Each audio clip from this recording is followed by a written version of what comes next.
सभी योग प्रेमियों को मेरा नमस्कार, प्रणाम। साथियों, आज मैं अपने इस वीडियो के माध्यम से हमारे शरीर का जो एक बहुत ही महत्वपूर्ण अंग है, यूँ तो हमारे शरीर के सभी अंग महत्वपूर्ण हैं, लेकिन हमारा हृदय जो दिन रात अनवरत निरंतर कार्य करता है, कभी भी अवकाश नहीं लेता, उस हृदय के बारे में मैं आपको बताऊंगी कि किस प्रकार से जब हमारी जीवन शैली सही नहीं होती, हम सही समय पर जगते नहीं हैं, सही समय पर सोते नहीं हैं, अपने शरीर की रिक्वायरमेंट के हिसाब से भोजन नहीं करते हैं, तो उसका सीधा सीधा असर हमारे हृदय पर पड़ता है। इसके अतिरिक्त यदि हमारे माता पिता को कोई रोग हो तो वे भी आनुवांशिक रूप से हमें हेरिडिटी के रूप में मिल जाते हैं। तो एक तो माता पिता की तरफ से हमें कुछ बीमारियां मिल जाती हैं, दूसरे हमारी गलत जीवन शैली के कारण भी हमें बीमारियां मिल जाती हैं, और जिसका सीधा सीधा असर हमारे हृदय पे पड़ता है। तो दो प्रकार के लोग होते हैं, एक वे जो लंबे समय तक गलत तरीके से गलत जीवन शैली के रूप में अपने जीवन को चलाते हैं, तो समय के साथ साथ हृदय कमज़ोर हो जाता है। जब हृदय कमज़ोर हो जाता है तो हमें कई सारी बीमारियां लग जाती हैं। हृदय गति रुक जाती है, कोलेस्ट्रॉल की अधिकता होने से हमारे शरीर में रक्त का प्रवाह अवरोध हो जाता है। तो इस प्रकार से हमारा हृदय क्या होता है, धीरे धीरे कमज़ोर हो जाता है, हम कई हृदय से संबंधित बीमारियों से पीड़ित हो जाते हैं। तो आज मैं इस वीडियो के माध्यम से आपको ऐसे ही लोगों के लिए जिनका हृदय कमज़ोर है, लेकिन कुछ सरल सरल आसनों के माध्यम से और कुछ प्राणायाम के माध्यम से हम अपने हृदय को पुनः इस अवस्था में ला सकते हैं कि वो सुचारू रूप से काम कर सके। बिल्कुल भी मुश्किल आसन नहीं है, एकदम आसान है, और इन्हें कोई भी व्यक्ति जो पहले से भी अभ्यस्त ना हो, योग ना करता हो, वो भी आसानी से कर सकता है। तो इस कड़ी में मैं आपको केवल आसान से 3-4 आसन बताऊंगी, क्योंकि आसन जब हम करते हैं तो उसमें हमारा ध्यान अपने सांसों पर रहता है। हम सांस को लेते हैं, सांस को रोकते हैं और फिर सांस को छोड़ते हैं। मतलब सांस को ग्रहण किया, फिर उसको होल्ड किया और फिर उसको रिलीज़ किया। तो इन 3 चीज़ों पर अगर हम ध्यान देंगे, क्योंकि हमारा जो हृदय है, हमारे हृदय का भोजन जो है वो ही प्राणवायु है। प्राणवायु अर्थात जिसको हम साइंस की भाषा में ऑक्सीजन कहते हैं और योग की भाषा में हम उसे प्राणवायु कहते हैं। तो आइए हम लोग उन आसनों को करते हैं। तो इस क्रम में सबसे पहले खड़े हो जाएंगे हम लोग। तो कमज़ोर हृदय वालों के लिए पहला आसन कटी चक्रासन। कटी चक्रासन में दोनों पैरों के बीच में करीब 1-1.5 फीट का फासला रखते हुए और दोनों हाथों को प्रथम अवस्था में हम अपने कमर के दोनों तरफ रखेंगे। फिर दाएं हाथ को घुमाते हुए हम बाएं कंधे पे ले जाएंगे और बाएं हाथ को पीछे से घुमाते हुए हम दाईं ओर अपने कमर और हिप्स के थोड़ा ऊपर ले जा करके, और फिर कमर को घुमाते हुए धीरे धीरे गर्दन को भी और कमर को भी घुमाते घुमाते हम जितना संभव है, यथासंभव अपने अपने सामर्थ्य के अनुसार हम पीछे की ओर घूमेंगे। और हमारे जो पैर हैं वो स्थिर रहेंगे, पैर पीछे की ओर नहीं जाएंगे। कमर से नीचे का हिस्सा हमारा वैसे ही रहेगा और कमर से ऊपर का हिस्सा हम घुमाते हुए ऊपर ले जाएंगे। कटी चक्रासन और करीब 10 से 15 सेकंड इसी अवस्था में होल्ड करेंगे। थोड़ी देर रुके रहेंगे। सांसों की गति मध्यम रूप से चलती रहेगी और इसके बाद फिर पुनः घूमते घूमते धीरे धीरे वापस, और हाथ फिर पुनः पुरानी अवस्था में आ जाएंगे। इसे मैं एक बार फिर आपके सामने करके दिखा रही हूँ, थोड़ा सा घूम करके इस तरीके से। अब की बार जो बायां हाथ है, बाएं हाथ को इस तरीके से घुमा करके दाएं कंधे पे और दाएं हाथ को घुमा करके अपने कमर से आगे की ओर लाएंगे यथासंभव, और फिर धीरे धीरे घूमते हुए पैर अपनी जगह पे स्थिर रहेंगे, कमर से नीचे का हिस्सा और ऊपर का हिस्सा धीरे धीरे घुमाते हुए हम पीछे की ओर देखेंगे, गर्दन को भी घुमाएंगे। थोड़ी देर 10-15 सेकंड के लिए होल्ड करेंगे।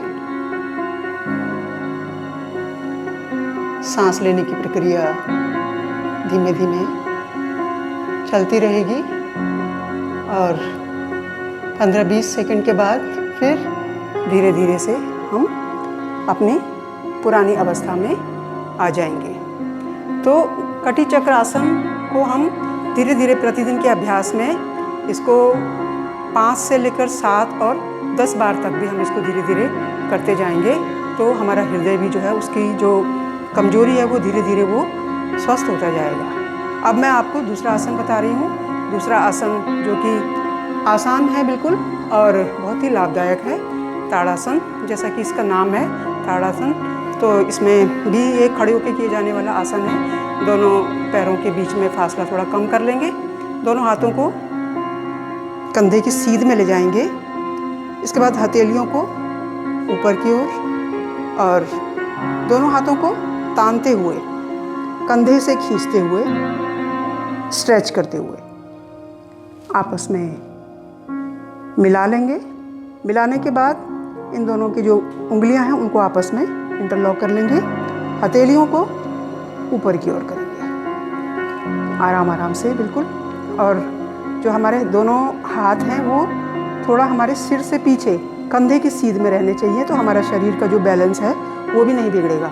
यदि शुरुआत में गिरने का कोई डर है तो आप इसको दीवार के सहारे भी कर सकते हैं, क्योंकि ये कोई कंपटीशन नहीं है, बल्कि अपने को शरीर को स्वस्थ रखने के लिए किया जा रहा है।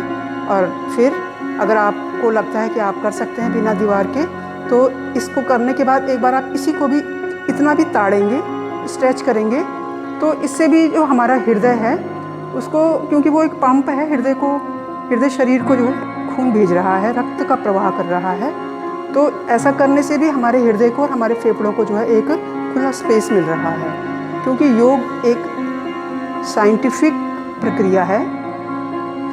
और अब पंजों के बल पे शरीर को संतुलित करके रखना है। थोड़ी देर 10-15 सेकंड तक इसी स्थिति में रहेंगे और फिर धीरे धीरे से हम फिर पैरों को नीचे करेंगे और इस तरीके से ये एक आवृत्ति, और इसे भी हम अधिक बार करेंगे। धीरे धीरे जब अभ्यस्त हो जाएंगे तो फिर हम थोड़ा जल्दी भी कर सकते हैं इस तरीके से।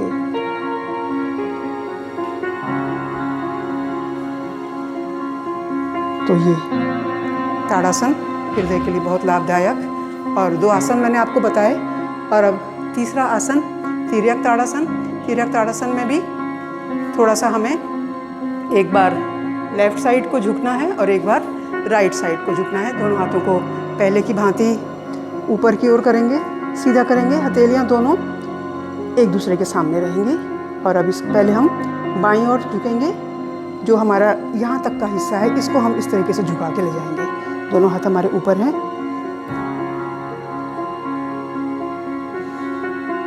फिर दाईं ओर, फिर ऊपर, फिर दाईं ओर, फिर ऊपर, फिर दाईं ओर। इसको हम तिर्यक ताड़ासन को ऐसे भी कर सकते हैं, और यदि हमें अपने हाथों को बिल्कुल सही स्थिति में रखना है तो हम ताड़ासन की तरह ही ऐसे इंटरलॉक कर लेंगे इस तरीके से। और सिर को हमें थाम के रखना है। सिर को हमें जिस तरफ हमारा हाथ जा रहा है उस तरफ सिर को लटकाना नहीं है। सिर के ऊपर भी अपना पूरा वो रखना है, अपनी मजबूती से उसको थाम के रखना है, ऐसे गिराना नहीं है सिर को। तो इस तरीके से देख लीजिए।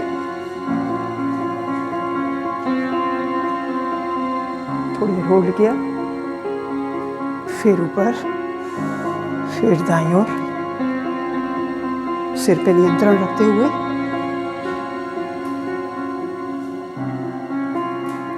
इसे भी कम से कम 5-7 बार से धीरे धीरे बढ़ाते हुए, जैसे जैसे अभ्यास बढ़ेगा इसे कम से कम 10 बार करेंगे। तो ये उन लोगों के लिए है जो आसन करने में के अभ्यस्त नहीं है, तो ये उनके लिए 3 आसन खड़े होकर के यहाँ पर हैं। एक आसन यहाँ पे मैं आपको बैठ के बताऊंगी, और अगला आसन है आपके सामने मार्जरी और बित्तल आसन। ये हमारे हृदय के लिए तो बहुत लाभदायक है ही है, साथ ही साथ ये हमारी जो रीढ़ की हड्डी है उसको भी लचीलापन उसमें लाता है, और हम कमर दर्द से भी की परेशानियों से भी बचते हैं। तो मैं इस समय वज्रासन में बैठी हूँ। अब इस घुटनों के बल इस तरीके से और दोनों हाथों को इस तरीके से मैंने ये रख दिया आपके सामने, और जो उंगलियां हैं उनको फैला दिया इस तरीके से। अब क्योंकि आसन में श्वासों का ही सबसे बड़ा जो महत्व है वो सांसों का है, तो सांस लेंगे।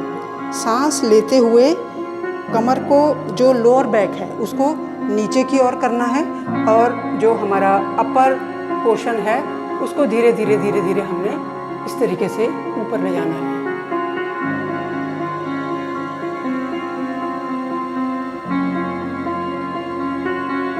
थोड़ी देर इसी अवस्था में रहेंगे। अब धीरे धीरे सांस छोड़ते हुए गर्दन को नीचे की ओर, और जो हमारा बैक है, पीठ है, उसको ऊपर की ओर, सामर्थ्य के अनुसार अपने अपने। थोड़ी देर होल्ड करेंगे, पुनः कमर को नीचे की ओर सांस लेते हुए, और गर्दन को ऊपर, नजरें भी ऊपर जाएंगी। सांस को होल्ड करके रखेंगे, आराम आराम से, किसी भी प्रकार की कोई जल्दबाजी नहीं करनी, क्योंकि योग में संयम की भी आवश्यकता होती है। फिर सांस छोड़ते हुए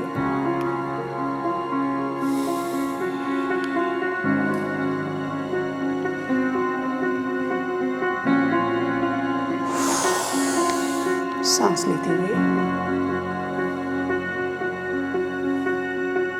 सांस छोड़ते हुए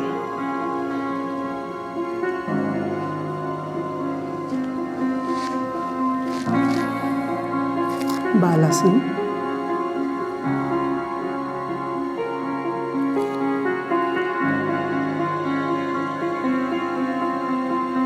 सांस लेते हुए ऊपर,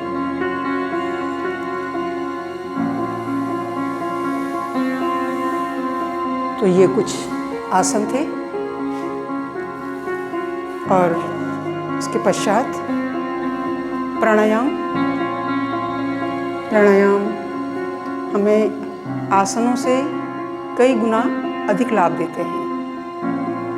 आसनों से हमें यूँ तो बहुत लाभ होते हैं, लेकिन उससे जो हमारे शरीर की जो बनावट है उसका बहुत ही सकारात्मक प्रभाव हमारे शरीर की बनावट पे पड़ता है, और हमें एक सुंदर शेप वाली बॉडी मिलती है।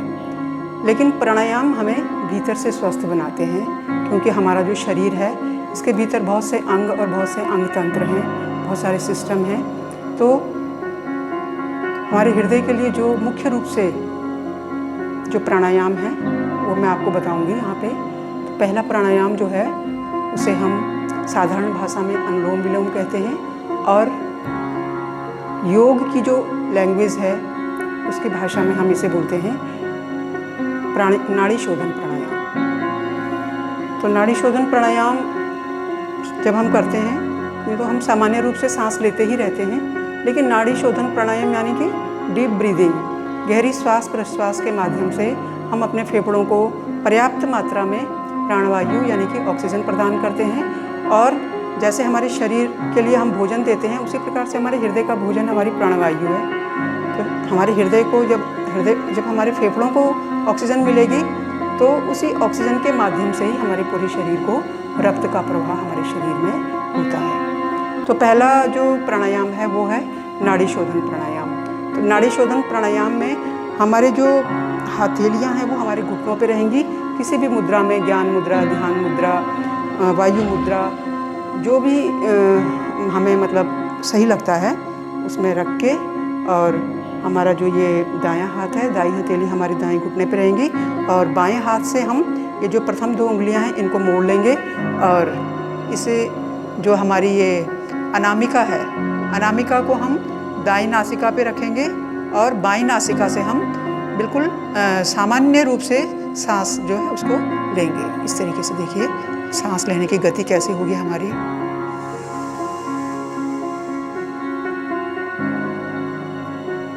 थोड़ी देर होल्ड करेंगे,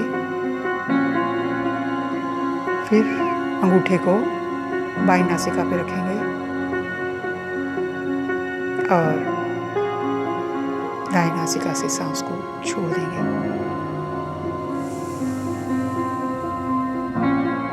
अब दाईं तरफ से सांस लेंगे,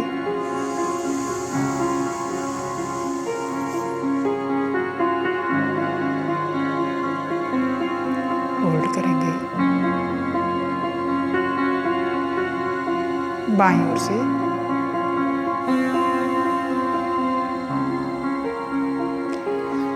तो नाड़ी शोधन प्राणायाम जो है इसे हम कम से कम 5 मिनट और इसे बढ़ाते हुए 10 से 15 मिनट करेंगे। जितना हम इसे अधिक करेंगे, यदि हम एक दिन में, यदि हमें प्रॉब्लम है तो हम दिन में 2 बार या 3 बार भी 15-15 मिनट के लिए नाड़ी शोधन प्राणायाम को कर सकते हैं। नाड़ी शोधन प्राणायाम करते समय हमें एक और चीज़ का भी ध्यान रखना है। जिस समय हम सांस ले रहे हैं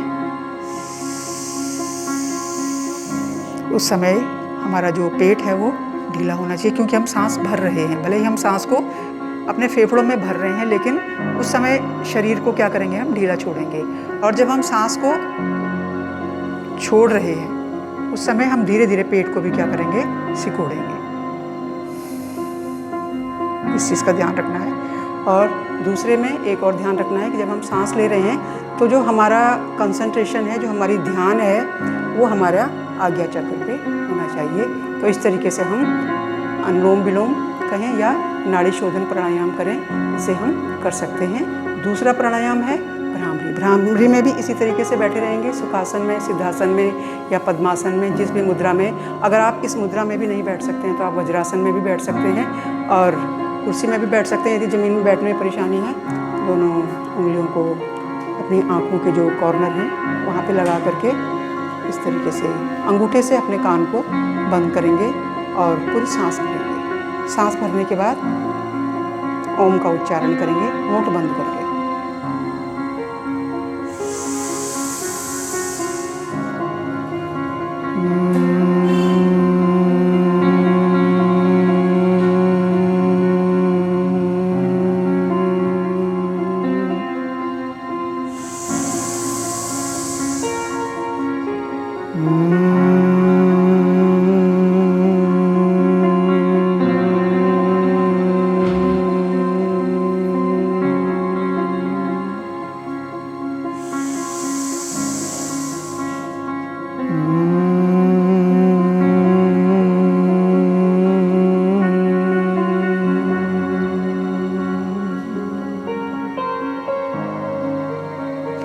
इसकी संख्या को भी आप समय के साथ साथ बढ़ा सकते हैं। तो इस प्रकार से अपने हृदय को स्वस्थ रखने के लिए कुछ आसान से आसन और कुछ प्राणायाम मैं आपको अभी यहाँ पे मैंने बताए, और मैं उम्मीद करती हूँ कि आप लोग इनका अपने जीवन में इन्हें अपनाएंगे और अपने हृदय को स्वस्थ रखेंगे।